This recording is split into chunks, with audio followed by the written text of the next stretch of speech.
이 시간에 오늘 주시는 하나님 말씀을 이제 받겠습니다. 오늘은 이사야 2장으로 우리가 들어갑니다. 이사야 2장에서 1절에서 5절까지 말씀만 이 시간에 함께 받도록 하겠습니다.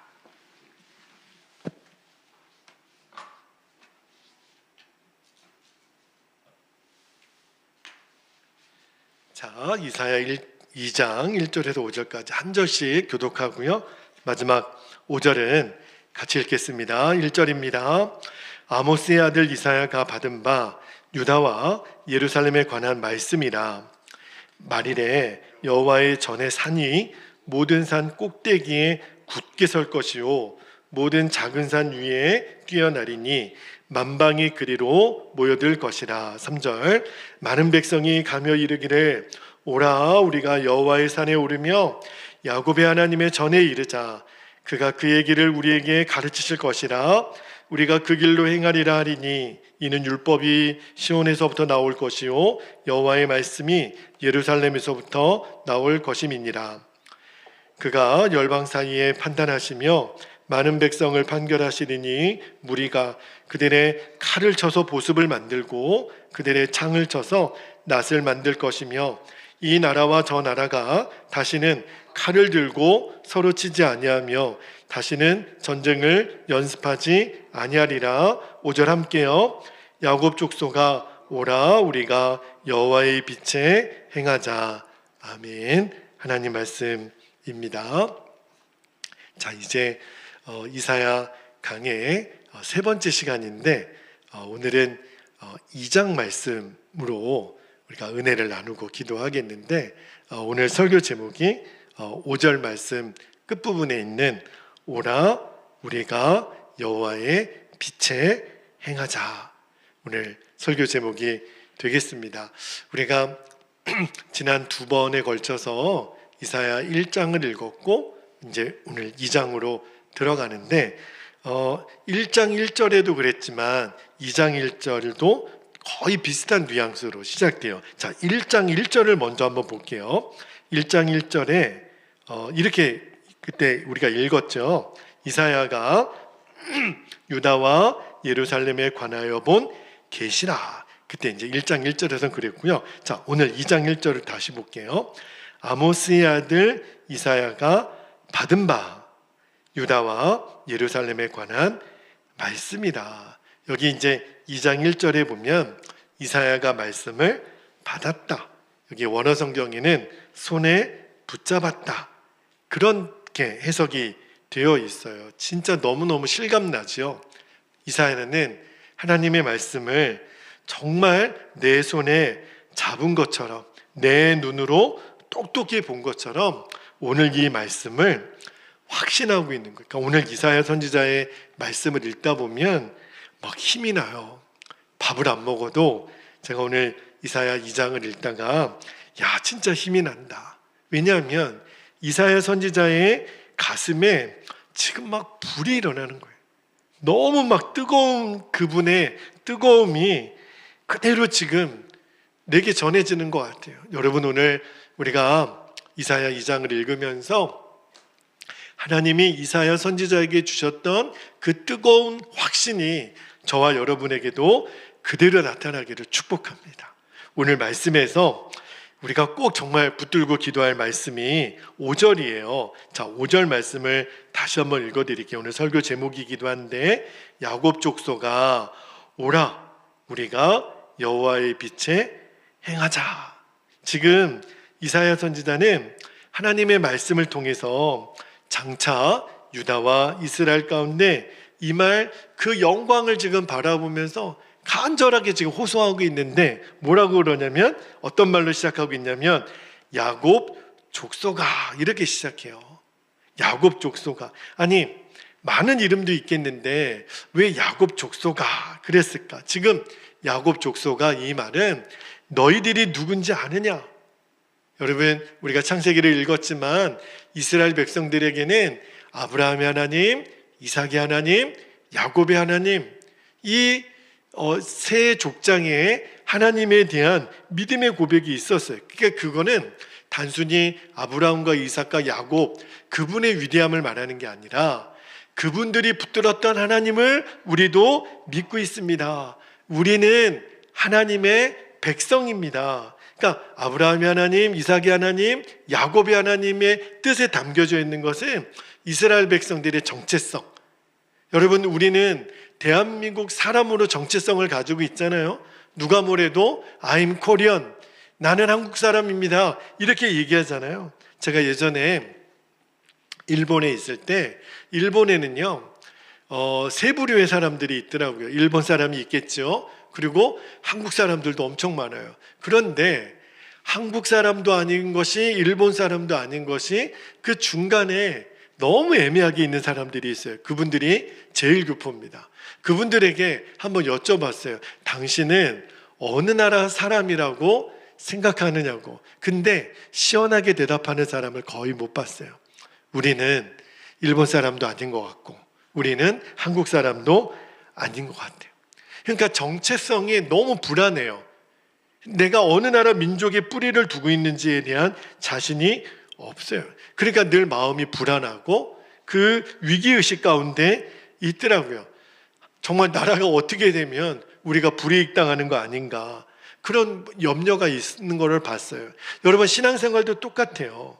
여러분, 우리도 내가 성도라고 하는 정체성, 하나님의 나라의 백성이라는 정체성, 그리고 내가 베델교회의 성도입니다 라고 하는 이 믿음의 공동체의 정체성이 없으면 신앙의 뿌리를 내리기가 너무 어렵습니다. 여러분, 이사야 선지자가 특히 다른 예언서에 비하여 이 야곱이라는 단어, 이 야곱의 족속, 오늘 그랬는데 야곱이라는 단어를요 무려 40번이나 사용을 해요. 다른 예언자들은 다 합쳐도 9번밖에 안 되거든요. 그런데 지금 이제 이사야 선지자가 활동할 때만 해도 지금 이스라엘은 남유다는 완전히 망해가는 때거든요. 정말 완전히 기울어져가는 그 백성들의 현실을 보면서 이제는 민족의 정체성마저 다 잃어버리고 우왕좌왕하고 있는 이스라엘 백성들을 향해서 너희 야곱의 족속아 이렇게 부르는 이유가 있어요. 너희들의 정체성이 뭔지 아느냐? 너희는 다름 아닌 살아계신 하나님의 백성이다.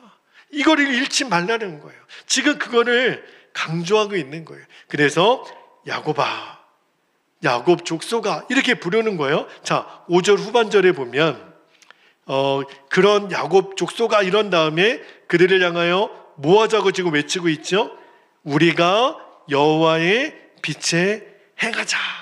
여기 보면 행하자 이 말에 영어 성경을 보니까 Let's walk 이렇게 돼 있어요. 함께 걸어가자. 지금 야곱 족속아, 너희 하나님의 백성 야곱 족속아 다 일어나. 이제 하나님을 향하여 우리 같이 걸어가자. 여러분, 지금 이사야 선지자는 마음이 너무 불같아요. 하나님으로부터 직접 보고 들은 말씀이 있기 때문에 이스라엘 백성들을 향하여 외치는 거예요. 우리가 빛 가운데로 가자. 그 빛이 주님이세요. 주님의 말씀이에요. 그래서 오늘 제가 세 가지로 주의 빛 가운데 걸어가는 성도는 어떤 삶을 사는지 세 가지를 좀 나누고 우리가 기도하기를 원하는데, 자, 첫 번째입니다. 성도는 마지막 날 이 땅의 교회가 굳게 설 것을 바라보는 사람입니다. 오늘 이 말씀을 좀 먼저 드릴게요. 자, 오늘 말씀에서 2절하고 3절 앞부분을 좀 먼저 볼게요. 자, 2절 다시 한번 읽어드릴게요.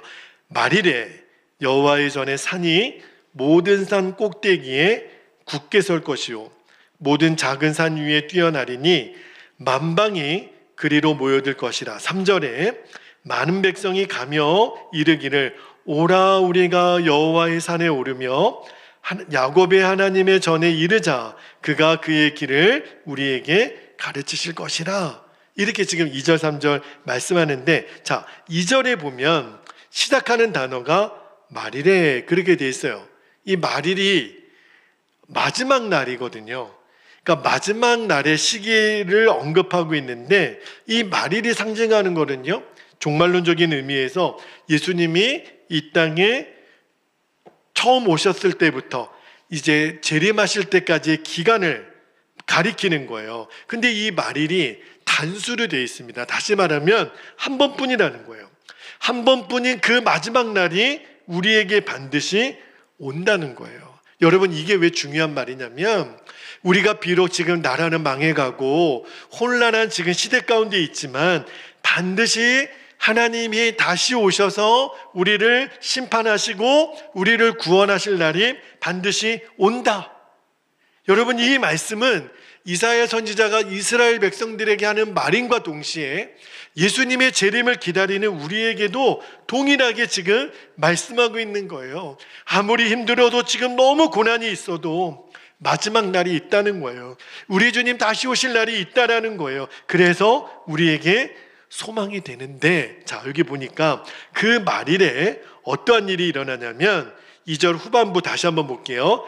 2절 후반절에 보니까 여호와의 전에 산이 모든 산 꼭대기에 굳게 설 것이요 모든 작은 산 위에 뛰어나리니, 여기 보면 여호와의 전, 교회죠.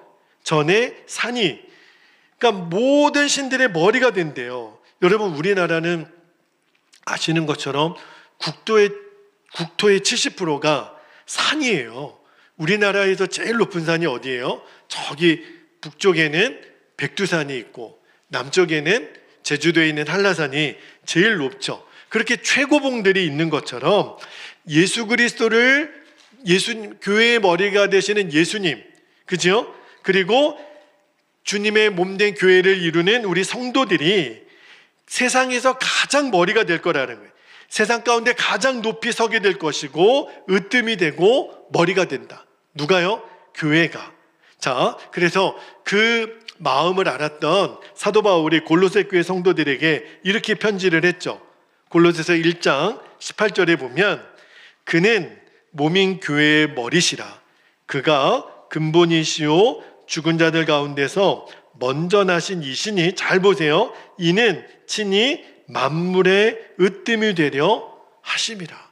교회의 머리가 되신 예수님이 주님의 몸된 교회, 우리 성도들을 만물의 으뜸으로 세우시겠다는 거예요. 여러분, 예수님이 우리 교회의 머리가 되시죠.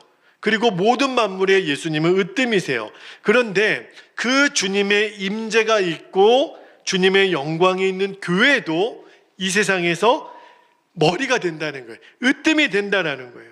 여러분, 다시 이 말씀을 적용해 보면 우리 개인의 삶에도 예수 그리스도가 저와 여러분의 으뜸이 되시고 머리가 되시면 저와 여러분의 삶을 예수님이 이 세상 가운데 영광을 드러내도록 해 주시겠다라는 거예요. 그게 바로 성도의 삶이라는 거예요. 여러분, 너무너무 영광스러운 말씀 아닙니까? 이 영광을 저와 여러분이 꼭 붙들게 되기를 축복합니다. 그리고 2절 마지막에 보면 조금 더 구체적인 모습을 이렇게 기록을 해요. 잘 보세요.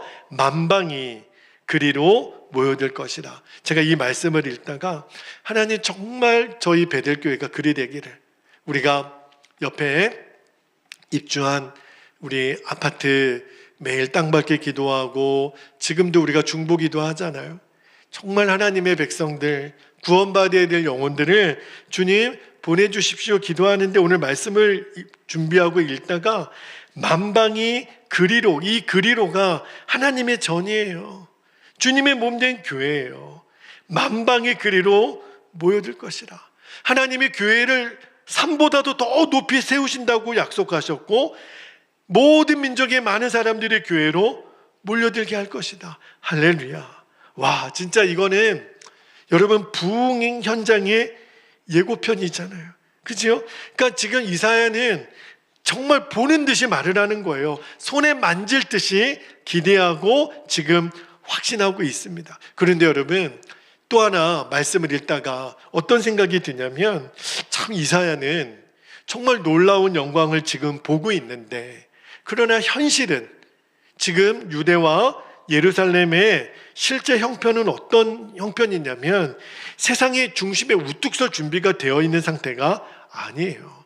죄악은 죄악대로 찌들어 있고 하나님과의 관계는 다 단절되어 있고, 이미 우리가 지난 시간에 1장에서 본 것처럼 고관들은 다 폐역하고 도둑과 짝하고 뇌물을 사랑하고 어려운 사람들 고아나 과부를 돌보지 않고 완전히 타락할 대로 타락해서 하나님의 심판의 목전에 있는 그러한 사람들에게 지금 이사야가 예언하고 있는 이 영광스러운 교회의 모습은 너무너무 현실과 괴리감이 있는 것 같아요. 그리고 또 하나, 지금 유다와 예루살렘의 형편은 이제 곧 바벨론이라고 하는 신흥 제국에 이제 나라를 빼앗기기 직전에 풍전등화 같은 모습이거든요. 그런 거를 뻔히 보고 있는 지금 이사야 선지자가 그런 형편을 아는데도 지금 주의 전의 영광을 세상의 산보다도 높일 것이고 만방이 모여들 것이고, 여러분 지금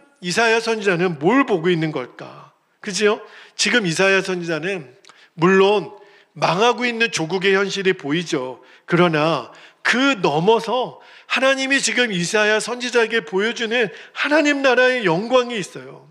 얼마나 가슴이 벅차든지 자신의 눈으로는 불가능하지만 포기하고 싶지만 하나님 주신 말씀으로 보니까 부흥이 보이더라는 거예요. 저는 오늘 이 말씀을 읽다가 맞습니다, 주님. 우리가 익산의 부흥을 위하여 기도할 때, 이번에도 지난주에 제가 호남연에 우리 감리교 정책 세미나, 신임 감독님이 2년 동안 어떻게 연회를 이끌어 가실지 정책 세미나를 발표하셨는데, 그때 목사님 한 분이 호남연의 과거와 미래, 현재와 미래에 대한 발제를 한번 하셨어요. 그런데 지금 통계학적으로는 이 익산을 포함한 이 호남권이 교회가 부흥은커녕 점점 지금 쇠퇴기를 걷고 있다는 거예요.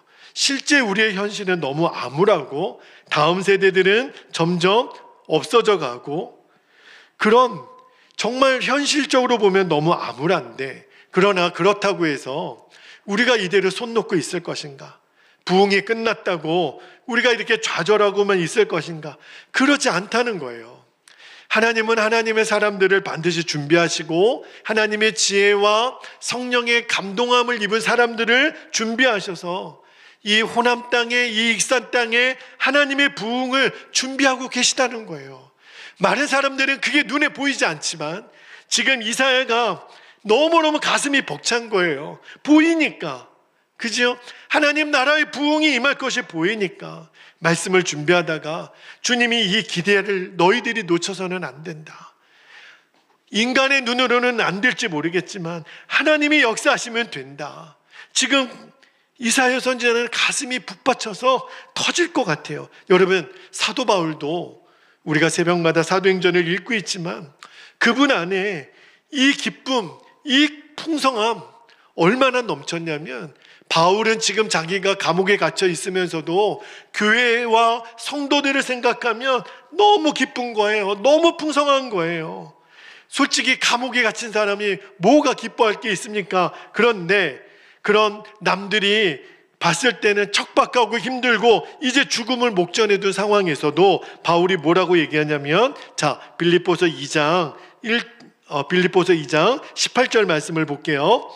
빌립보서 2장 18절에 보면 이와 같이 너희도 기뻐하고, 여기까지는 이해가 되는데 감옥에 갇힌 바울이 뭐라 그러냐면 나와 함께 기뻐하라. 이 말은 바울 자신이 기쁘다는 거예요. 지금 감옥에 갇힌 사람이 뭐가 기뻐요? 근데 진짜 기쁘다는 거예요. 이렇게 바울은 어떻게 감옥에 갇히면서 유라굴로 광풍 앞에서도 멜레데 섬에서 그 고생을 하면서도 어떻게 이 사람은 이렇게 기쁠까? 순교를 앞두고 있는 그 로마 귀치아 교회에서도 어떻게 이렇게 기쁠까? 바울은 보이는 거예요. 이사야 선지자가 보았던 하나님의 영광을 바울이 보는 거예요. 그러니까 기쁜 거예요. 그리고 하나님이 마지막 때에 주님의 세운 전을 산보다도 높게 우뚝 세울 것이고 그 교회로 열방이 모이게 할 것이고, 그러니까 사도 바울의 가슴이 터질 것 같아.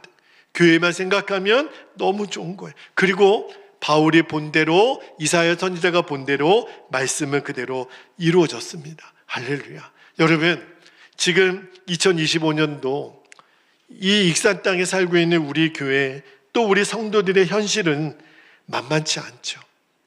답답하고 어떤 때는 길이 보이지 않는 것 같고 정말 밑 빠진 독에 물 붓는 것 같고 이런 답답함이 우리들에게 있잖아요. 그런데 오늘 말씀을 읽다가 이사야 선지자가 마치 제게 말씀하고 있는 것 같아요. 지금 왜 낙심하느냐고. 지금 여호와의 전에 그 영광이 모든 산 위에 뛰어나게 할 것이고 내가 굳게 한다고 말씀하지 않았습니까? 지금 이사야 선지자가 우리에게, 여러분 여기 굳게 선다라는 말 있잖아요. 히브리어를 보니까 나콘 이렇게 돼 있는데 그 말의 뜻이 다시 서게 되리라. 아, 그렇구나. 우리가 다시 서게 되리라. 이 익산의 새 부흥을 주님은 정말 주시는구나. 저는 그 약속을 믿습니다. 하나님이 우리 개인도 가정도 교회도 정말 우뚝 서게 하시는, 주님의 몸된 교회가 우뚝 서게 하시는 날을 바라보는 저와 여러분 되시기를 축복합니다. 그게 성도예요. 그리고 빛 가운데 걸어가는 성도의 두 번째 모습을 오늘 이렇게 말합니다. 두 번째는요, 성도는 혼자가 아니라 함께 협력하는 사람입니다. 여러분 이 말씀을 잘 기억해 주셔요. 3절 말씀을 다시 한번 볼게요. 3절에 보니까 많은 백성이 가며 이르기를 오라 우리가 여호와의 산에 오르며 야곱의 하나님의 전에 이르자. 그가 그의 길을 우리에게 가르치실 것이라. 우리가 그 길로 행하리라 하리니 이는 율법이 시온에서부터 나올 것이요 여호와의 말씀이 예루살렘에서부터 나올 것임이니라. 아멘. 저는 이 3절을 읽으면 복음성가가 늘 생각이 났어요.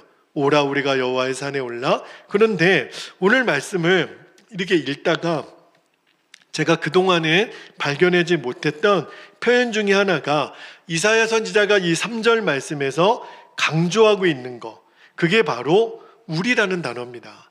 우리가 함께, 여기 보니까 여호와의 산에 올라가는 것도 우리가 함께 올라가는 거고, 하나님이 우리에게 길을 가르치실 것인데 그 길도 우리가 함께 걸어야 되고, 여기 3절에 보니까 오라 우리가 그 길로 행하리라. 5절 읽지는 않았지만 5절에도 오라 우리가 이렇게 시작이 돼요. 여러분 세상 사람들은 우리 그리스도인들을 향해서 이기적인 사람이라고 이야기를 합니다. 왜 그러냐면 나만 구원받으면 된다 그러고 축복도 나만 받으면 된다 그러니까. 그런 모습만 보고 우리를 잘못 판단하지만 원래 성도는 그런 사람들이 아니죠. 나만 구원받고 나만 축복받으면 된다? 이게 성도의 본질이 아니에요. 그죠? 여러분, 나는 혼자서 뭔가를 잘하는데 함께하면 제대로 못하는 사람은요, 하나님의 일꾼이 될 수가 없습니다. 하나님의 일꾼은요, 함께 되는 거예요. 함께 사는 거예요. 제가 오늘도 어떤 마음의 결단을 하나 내렸냐면 이번에 이제 지방회에서 저에게 어떤 임원이 되는 역할을 하나 맡기셨어요. 그러면 또 그 임원 안에 또 함께 일할 또 다른 임원들을 세우는 것을 제가 이렇게 주도를 해야 되는데, 근데 또 지방회 안에 또 다른 부서들도 있기 때문에 제가 원하는 사람들만 먼저 연락하고 먼저 선점했다고 해서 다 그분들만 제가 함께 팀이 되어가지고 일을 하게 되면 다른 부서는 그러면은 힘이 약해질 수밖에 없잖아요. 그래서 오늘 한참 고민하고 기도하는 중에 하나님의 마음을 주시기를, 그러면 다른 부서가 먼저 일을 하실 수 있는 분들이 임원이 세워지면 좋겠다. 그러면 그렇게 먼저 배려하고 양보하면 좋겠다라는 마음을 주세요. 그래서 그렇게 기쁨으로 순종을 했습니다. 더 일을 잘하실 수 있는 그런 목사님들이 다른 부서로 가시고, 또 저는 또 하나님의 예배하신 목사님들이 붙여줘서 또 일을 하면 되니까. 여러분, 우리가 절대로 나만, 내가 속한 그 부서만, 우리 교회만, 우리 가정만, 내가 어떤 속해 있는 공동체만 잘 되면 된다라고 하는 생각이, 그러면 하나님의 일꾼이 될 수가 없습니다.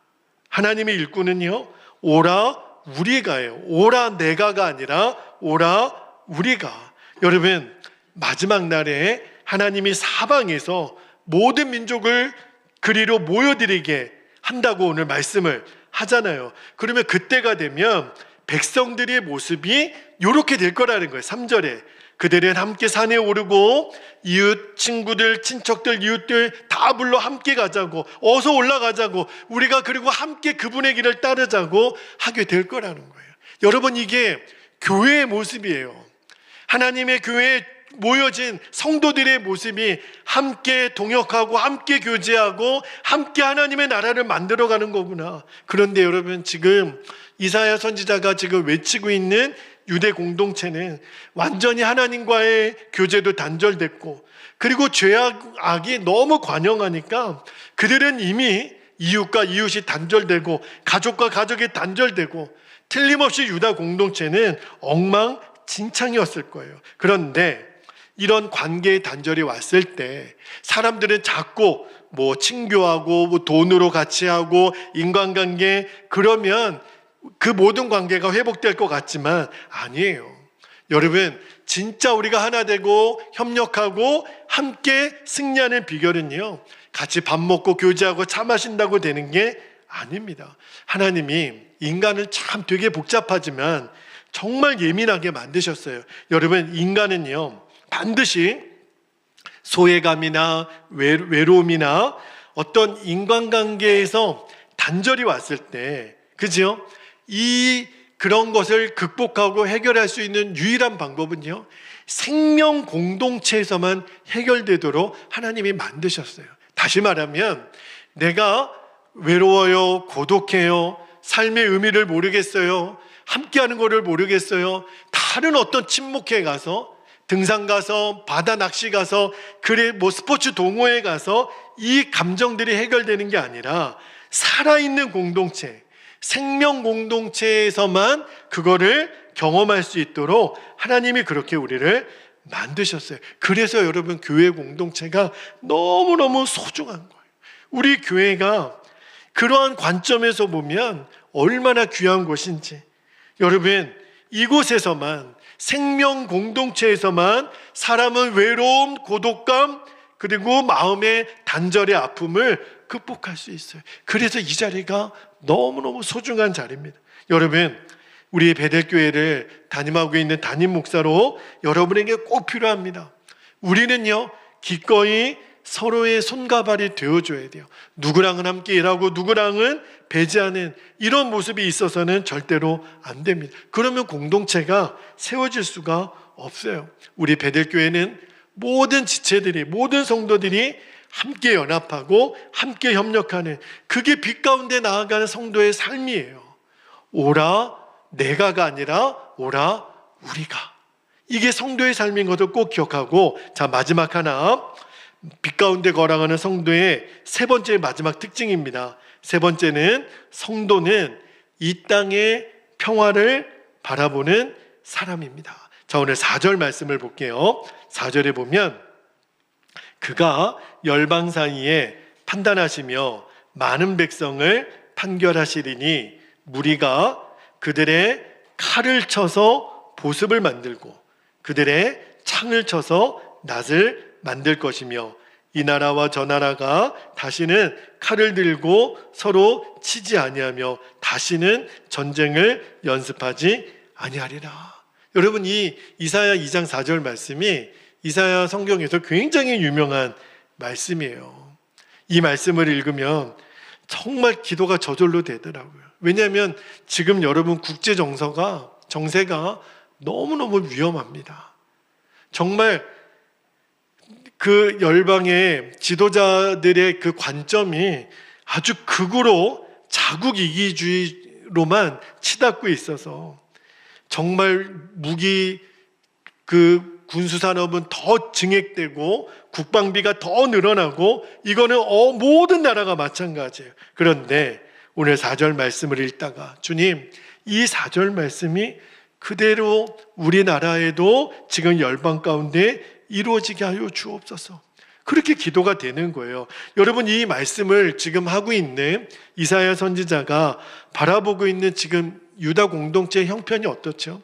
이미 북이스라엘은 아수르에게 망하고 남유다는 이제 바벨론에 완전히 침략 중에 있고요.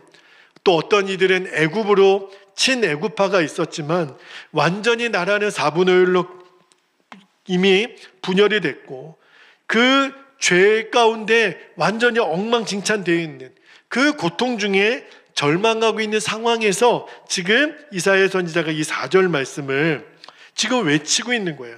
무슨 말이냐면 하나님의 나라가 임했을 때는 평화로 세워지는 하나님의 나라가 마지막에는 반드시 이렇게 임하게 될 것이다.